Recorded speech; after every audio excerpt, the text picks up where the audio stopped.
Hello दोस्तों, हम लोग एक कर्व ट्रेसिंग का एक क्वेश्चन लेते हैं कार्टेशियन फॉर्म का। इक्वेशन है Y square in bracket A plus x equal to x square 3a minus X. इसकी ट्रेसिंग करनी है। ट्रेसिंग हम लोग 5 पॉइंट्स के थ्रू करते हैं।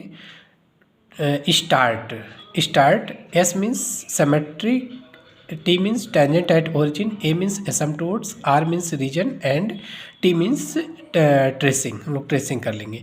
इस 5 पॉइंट्स के थ्रू लगभग सारे कर्व को हम लोग ट्रेस कर लेते हैं। ये क्वेश्चन देखिए AKTU में 2 बार पूछा गया है। तो पहले जो इक्वेशंस दी है उसको लिख लिया, y square a plus x equal to x square 3a minus x. इन सबको लेफ्ट साइड में ले लीजिए तो ऐसा बन जाएगा। ठीक है, अब देखिए सिमेट्री चेक करते हैं। तो सिमेट्रियाँ 4 तरीके की होती हैं। Symmetric about X axis, symmetric about Y axis, symmetric about the line Y is equal to X and symmetric in opposite quadrant. 4 सिमेट्रियाँ होती हैं। एक एक्स एक्सिस के अबाउट सिमेट्री, दूसरा वाई एक्सिस के अबाउट सिमेट्री, तीसरा Y is equal to x के about symmetry और चौथा ओरिजिन के अबाउट सिमेट्री, या कह सकते हैं कि इन अपोजिट क्वाड्रेंट। मतलब जैसा फिगर फर्स्ट में वैसा थर्ड में, जैसा सेकंड में वैसा फोर्थ में। अगर ऐसा है तो सिमेट्रिक इन अपोजिट क्वाड्रेंट या सिमेट्रिक अबाउट दी ओरिजिन बोल सकते हैं। ठीक है, तो इनको कैसे पहचानेंगे? तो देखिए, अगर इक्वेशन में जो इक्वेशन दी है उसमें y की सभी पावर इवन है तो सिमेट्रिक अबाउट एक्स एक्सिस हो जाएगा, है ना। देखो जैसे ये आपकी इक्वेशन है, इसमें y जहाँ जहाँ पर भी है सारी पावर इवन है, एक ही जगह है उसकी पावर इवन है। इसका मतलब सिमेट्रिक अबाउट एक्स एक्सिस है ये। सिमेट्रिक अबाउट y एक्सिस के लिए x की पावर इवन होनी चाहिए। तो x की पावर देखिए, इसको जब ब्रैकेट खोलेंगे तो यहाँ x क्यूब आ जाएगा, एक यही नहीं इवन है। ठीक है, यहाँ x अकेला है, x की पावर 1 है, 8 है। तो इसका मतलब सिमेट्रिक अबाउट y एक्सिस नहीं है इसमें, है ना। Symmetric about y axis reject है क्योंकि x की सभी पावर इवन नहीं है। ठीक है, उसके बाद symmetric about the line y is equal to x के लिए क्या करते हैं, x और y को इंटरचेंज कर लें। x की जगह y की जगह x, और कर्व में कोई चेंज ना हो तो symmetric about the line y is equal to X हो जाएगा। इस लाइन के अबाउट सिमेट्री हो जाएगी। तो देखिए, x को y को x रख लो, तो अगर इसको आप x रख लेंगे तो x square a plus Y, देखिए कर्व चेंज हो गया, वापस से यही कर्व नहीं मिलेगा। तो इसका मतलब सिमेट्रिक अबाउट y एक्सिस नहीं है। अगला है x को माइनस एक्स, है ना, symmetric about the pole, symmetric about the origin. इसके लिए क्या करना है, x को माइनस एक्स और y को माइनस वाई रख लो, और इक्वेशन में कोई चेंज ना हो तो सिमेट्रिक अबाउट द ओरिजिन हो जाएगा या इन अपोजिट क्वाड्रेंट हो जाएगा।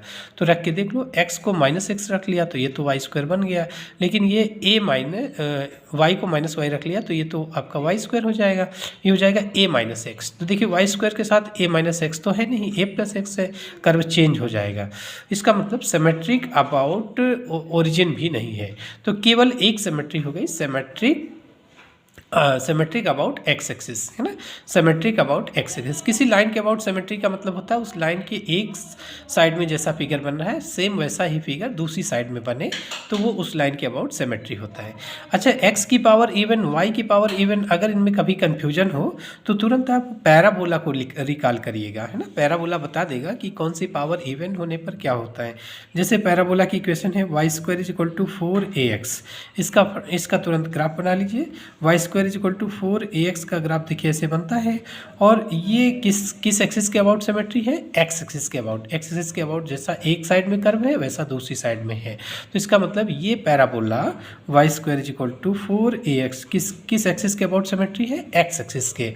तो एक्स एक्सिस के अबाउट सिमेट्री के लिए इसमें देखिए किसकी पावर इवन है, वाई की। तो वाई की पावर अगर सभी जगह वाई की पावर इवन है तो एक्स एक्सिस के अबाउट सिमेट्री। अगर आपको कभी कन्फ्यूजन हो कि एक्स एक्सिस के अबाउट सिमेट्री में एक्स की पावर इवन थी कि वाई की पावर इवन, तो तुरंत पैराबोला को रिकॉल करिएगा, पैराबोला क्लियर कर देगा। देखो इसमें वाई की पावर इवन है तो इसका मतलब एक्स एक्सिस के अबाउट सिमेट्री है।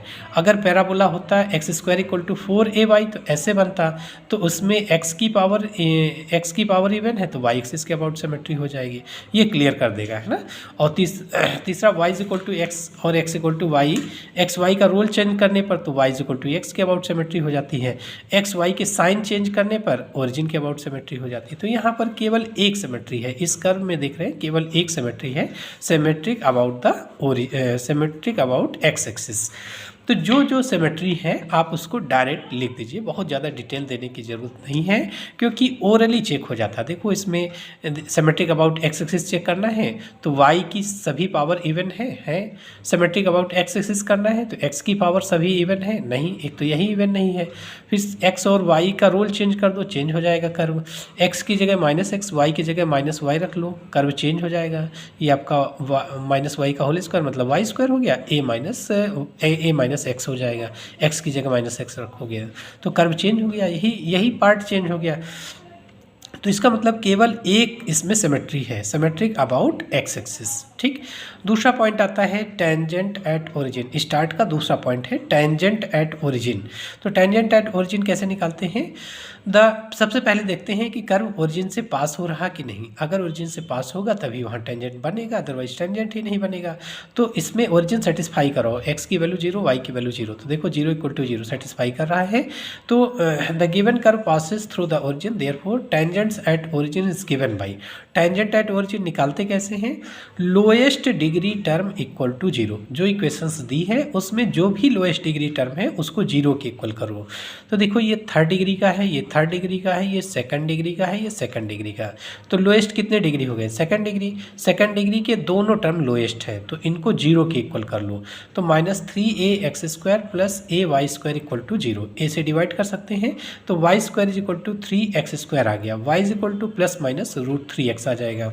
ठीक है, यहाँ पर देखिए दो आपके टेंजेंट अलग अलग आ रहे हैं, रियल और डिस्टिंक्ट। रियल मतलब इसमें आई के टर्म नहीं आया, इसका मतलब रियल है ये। तो दोनों टेंजेंट रियल और डिस्टिंक्ट हैं, अलग अलग हैं। एक टेंजेंट है y = √3x, दूसरा है y = -√3x। दोनों टेंजेंट डिस्टिंक्ट हैं।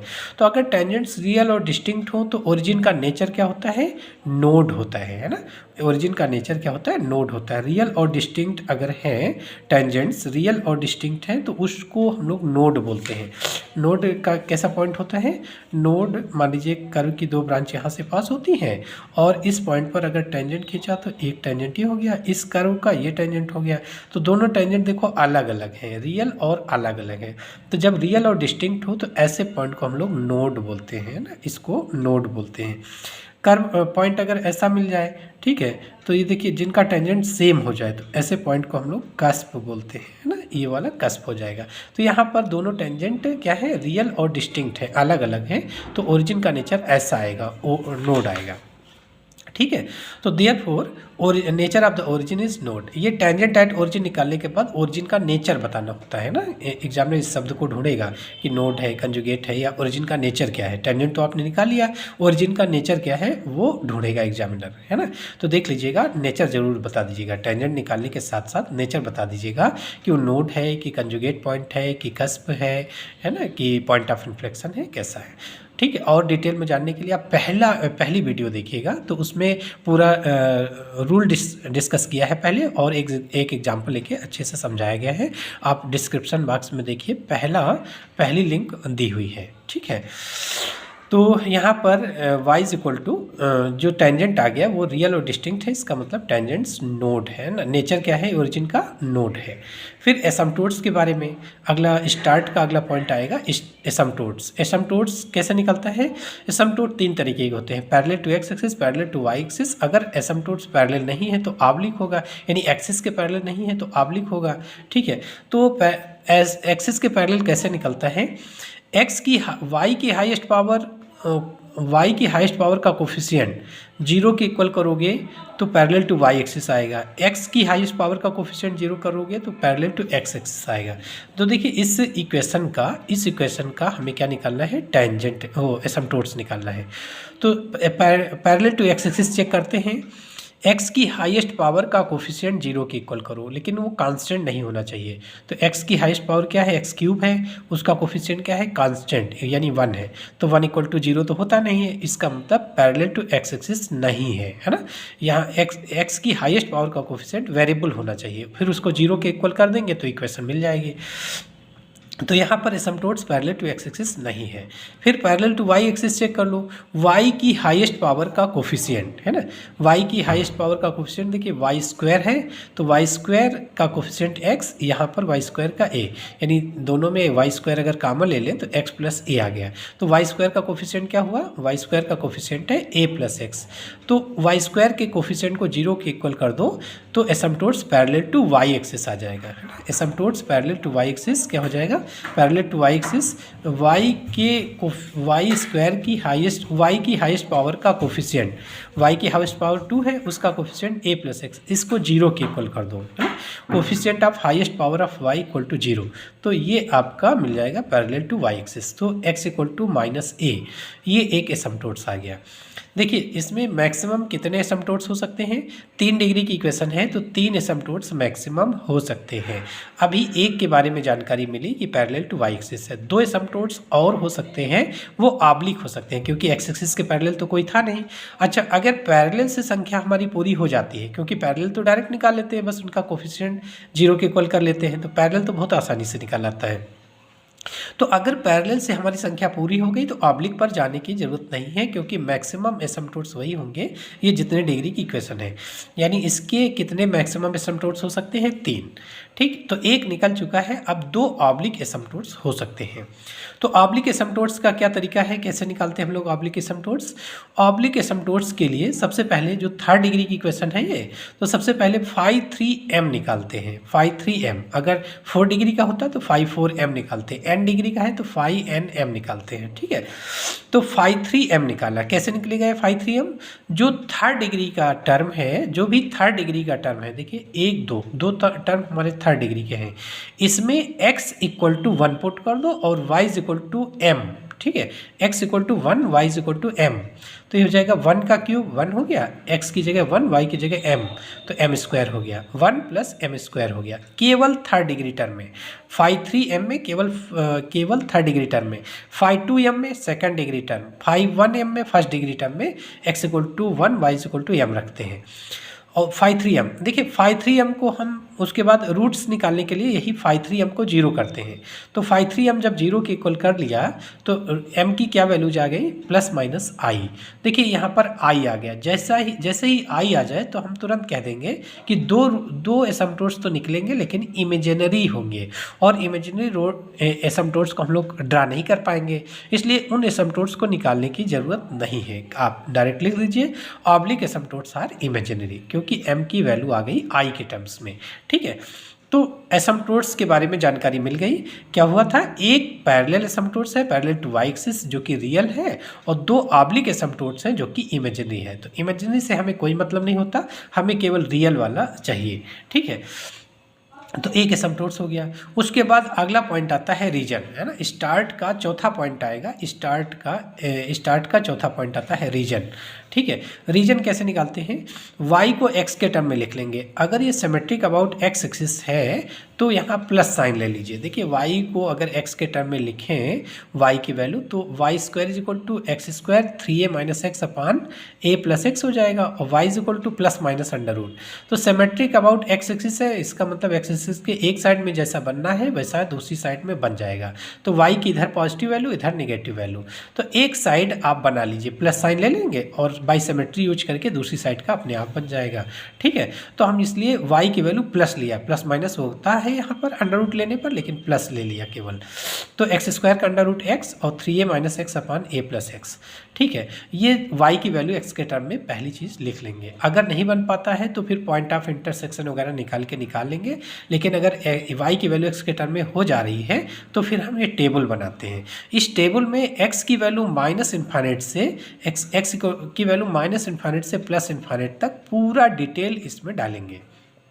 तो देखिए x की वैल्यू अगर हम लोग इधर माइनस इन्फाइनेट से चलते चलते माइनस a तक आ गए, माइनस a पर क्या है, इन्फाइनेट है, और माइनस a से कम, देखिए माइनस a से अगर माइनस a से कम कोई वैल्यू ले लें, माइनस a से कम, ठीक है, तो ये हो गया आपका 0 x की वैल्यू, इधर माइनस a, फिर 2a, है ना, फिर 3a, इस तरीके से।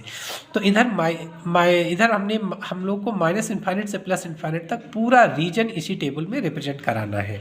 ठीक है, तो देखिए टेबल आपकी है टेबल आपकी ये है, इसमें अगर x की वैल्यू ए माइनस ए पर तो इन्फाइनाइट आ रही, x की वैल्यू माइनस ए रखोगे तो इन्फाइनाइट होगी, माइनस ए से और कम रख लो, माइनस ए से और कम मतलब माइनस 2a रख लिया, तो x की जगह जैसे ही आप माइनस 2a रखोगे तो x की वैल्यू नेगेटिव रखते ही ये तो पॉजिटिव आ जाएगी, है ना। लेकिन यहाँ पर a से जैसे ही माइनस ए से जैसे ही वैल्यू और कम होगी तो ये वैल्यू आपकी नेगेटिव आ जाएगी।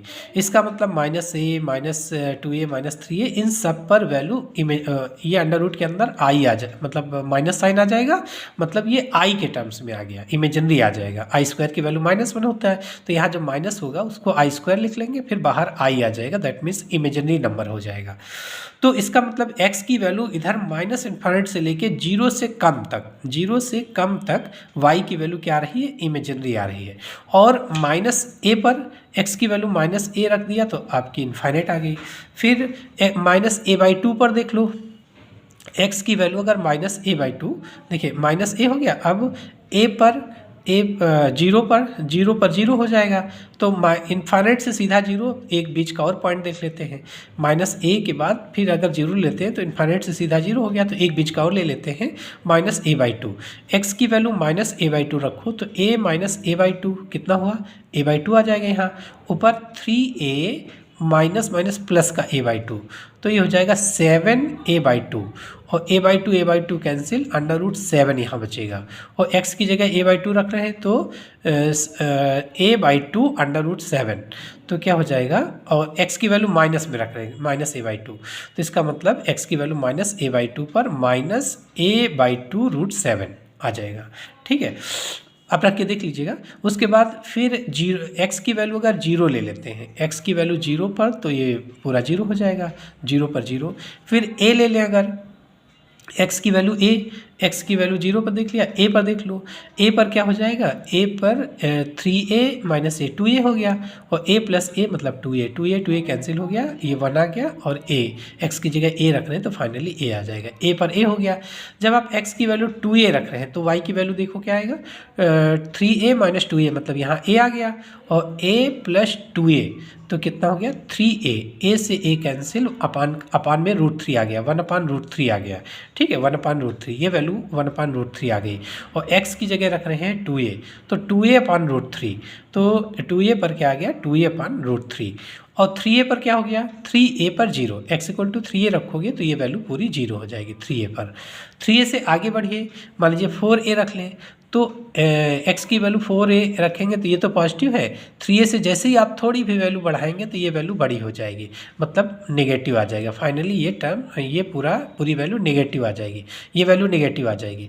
तो नेगेटिव वैल्यू माइनस को आई स्क्वायर लिखेंगे तो फाइनली ये आई के टर्म्स में आ जाएगा, है ना। तो इसका मतलब इमेजिनरी, जैसे ही 3a से आगे बढ़ेंगे, जरा भी वैल्यू 3a से बड़ी हुई तो आगे 3a 4a 5a आगे इन्फाइनाइट तक x is greater than 3a के लिए y की वैल्यू इमेजिनरी आ जाएगी, यानी 3a के इधर इमेजिनरी और -a के इधर इमेजिनरी। तो फिगर आपका रियल वाला इतने के बीच में बनेगा, -a से 3a के बीच में फिगर बनेगा। ठीक है, तो देखो ये टेबल जो है ना बहुत कमाल की चीज़ है, इसी में पूरा रीजन रिप्रेजेंट हो गया कि कहाँ किस तरीके का क्या वैल्यू आ रही है, पूरा इसी टेबल में रिप्रेजेंट हो गया, इसलिए इसको हम लोग रीजन बोल देते हैं। अगला पॉइंट आता है ट्रेसिंग। अब देखिए सारा डाटा आपके पास आ गया, अब हम लोग ट्रेसिंग कर लेते हैं। अगला पॉइंट आ गया ट्रेसिंग।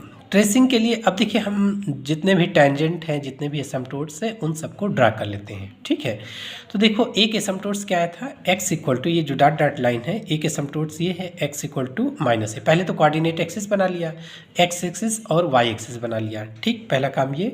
उसके बाद टेंजेंट और एसिम्पटोट्स खींच लिया, ये एसिम्पटोट्स है, x = ये a, ये एसिम्पटोट्स है। टेंजेंट क्या है, y = √3। देखिए y = x वाली लाइन 45 बनाती है, अब मतलब 1 से ज़्यादा वैल्यू आ रही है, √3 मतलब 1.7, तो इसके थोड़ा इधर जाएगी वैल्यू। ठीक है, तो ये लाइन हो गई y = √3x, और ये वाली लाइन हो गई y = -√3x, है ना। ये वाली लाइन हो गई, ये लाइन हो गई आपकी y = -√3x, y की वैल्यू हो गई। ठीक है, फिर आपने दोनों टेंजेंट्स खींच लिया, ये दोनों टेंजेंट खींच लिया। उसके बाद देखिए आपको फिगर बनाना है। फिगर बनाना है x इक्वल टू माइनस ए से इधर y फिगर नहीं बनेगा और 3a से इधर फिगर नहीं बनेगा क्योंकि y की वैल्यू इमेजिनरी आ रही है। तो देखिए ये एसिम्पटोट्स है, देखिए पॉइंट कहाँ कहाँ से जा रहा है, -a/2 पर कितनी वैल्यू आई है, x इक्वल टू -a पर y की वैल्यू इन्फानेट है ना, y की वैल्यू इन्फानेट। ये देखिए ये जो कर्व आ रहा है इन्फानेट से आ रहा है। और a/2 पर कितना हुआ, -a/2 पर -a/2 पर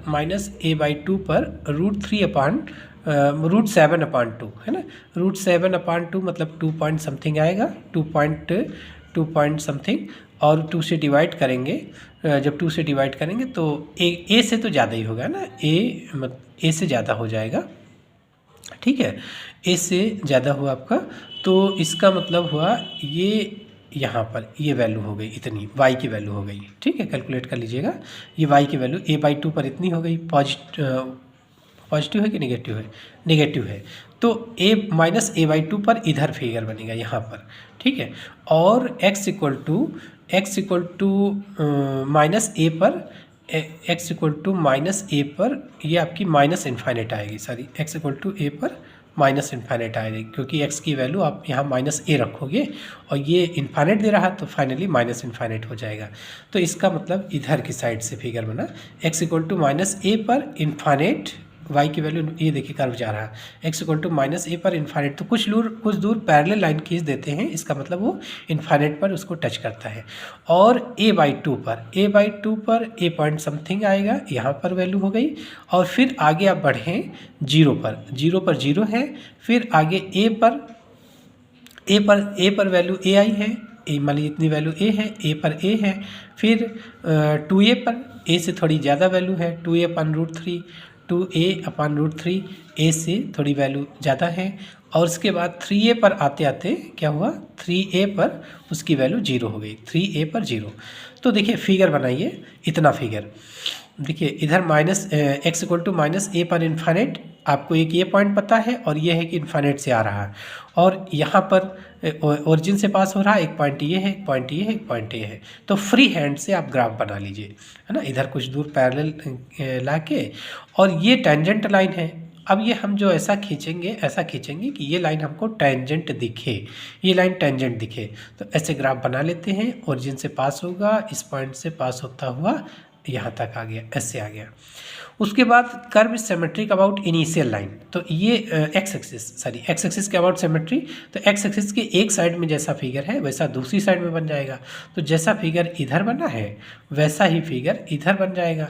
देखो ये वाली भी टेंजेंट लाइन है, y इक्वल टू -√3x, ये वाली भी टेंजेंट लाइन है।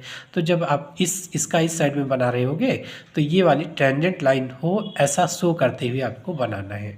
और ये वाला जो पार्ट है एक्स एक्सिस के अबाउट सिमेट्री है ना, तो जैसा इधर बन रहा वैसा इधर बनेगा। तो ये और आगे बढ़ के इस तरीके से इधर इन्फानेट की तरफ चला जाएगा, है ना, ये इन्फानेट की तरफ, ठीक है। तो इस तरीके से आपका ये ट्रेसिंग कंप्लीट हुई, है ना।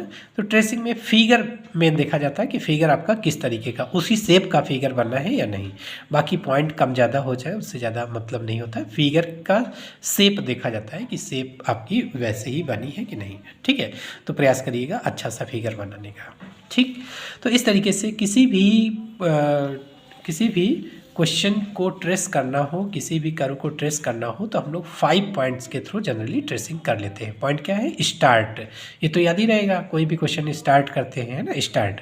तो एस मतलब सिमेट्रिक, आपने देखा सिमेट्री, दूसरा टेंजेंट एट ओरिजिन, तीसरा एसिम्पटोट्स और रीजन, और फिर ट्रेसिंग कर लिया, ठीक है। ट्रेसिंग में क्या हुआ कि सारे जो डाटा दिया है ना, पहले तो हम कोऑर्डिनेट एक्सिस खींचेंगे, उसके बाद टेंजेंट खींच लो, जितने भी टेंजेंट हैं, जितने भी एसिम्पटोट्स हैं वो खींच लो, और फिर ये जो टेबल्स आई है टेबल, इससे हम लोग पॉइंट्स यहाँ पर रिप्रेजेंट करना शुरू कर देंगे, तो आपका ये ग्राफ बन जाएगा, ठीक है। तो कर्व ट्रेसिंग बहुत ही आसान है, बस आपको थोड़ा सा ध्यान देना है ना, कि ये 5 पॉइंट के थ्रू हम लोग लगभग सारे क्वेश्चन को ट्रेस कर लेंगे, ठीक है। तो देखिए दूसरा क्वेश्चन है, पहला क्वेश्चन आपके डिस्क्रिप्शन बॉक्स में दिया है, उसमें पूरा डिटेल भी दिया हुआ है कि एसिम्पटोट्स और आपके टेंजेंट कैसे निकलते हैं, क्या क्या, मतलब पूरा फुल डिटेल उसमें दिया है। पहले क्वेश्चन में पूरा पहले डिस्कस किया गया है, फिर उस एक एग्जाम्पल के थ्रू उसको ट्रेस समझाया गया है, ट्रेसिंग। ठीक है, ये दूसरा क्वेश्चन हो गया। और क्वेश्चन देखने के लिए डिस्क्रिप्शन बॉक्स में जाएंगे तो बहुत सारे क्वेश्चंस पड़े हुए हैं, आप उसको देख सकते हैं। ठीक है, थैंक यू।